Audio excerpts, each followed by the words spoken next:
How to fix queued email not sending in Gmail. So first open Gmail app and click on this three line. Now click on setting. Now select your Gmail and scroll down. Now uncheck Sync Gmail. Now go back and open setting. Now scroll down and click on additional setting. Click on application management and click on Gmail.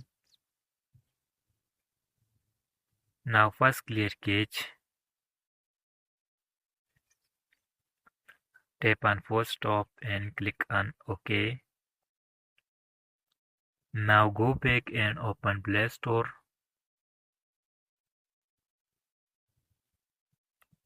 Now search Gmail.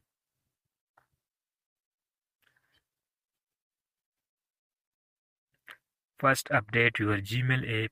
After updating, problem will be fixed easily.